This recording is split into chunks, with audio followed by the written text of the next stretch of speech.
तिथे महाविकास आघाडीसोबत वंचित बहुजन आघाडीची चर्चा सुरू असतानाच रामटेक लोकसभामध्ये वंचित उमेदवारानं अर्ज भरूनही टाकलाय। वंचितचे शंकर चहांदे यांनी आज परस्पर अर्ज भरून टाकला।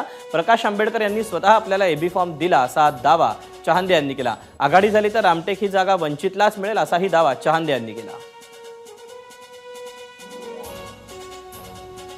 रामटेकचा अर्ज तुम्ही भरला, काय कारण होतं?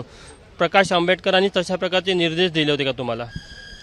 निर्देश दिला म्हणूनच फॉर्म भरण्यात आला। निर्देश दिले नसते तर फॉर्म कशाला भरला असता? काय सूचना आहे तुम्हाला? सूचना आहे तुम्ही कामाला लागा आणि डायरेक्ट म्हटलं साहेबांनी कामाला लागा, एबी फॉर्म वगैरे सही करून सगळं दिलं। कसं आहे, आधी आघाडी काही अनेक वेळ झाली आघाडीला होण्यासाठी, अनेक चर्चा घडल्या, त्याच्यात काही झालं नाही म्हणून होऊ शकते श्रद्धेय बाळासाहेब आंबेडकरांनी आपला कॅन्डिडेट उभा करण्यासाठी त्यांनी आम्हाला निर्देश दिले। एबीपी माझा, उघडा डोळे बघा नीट।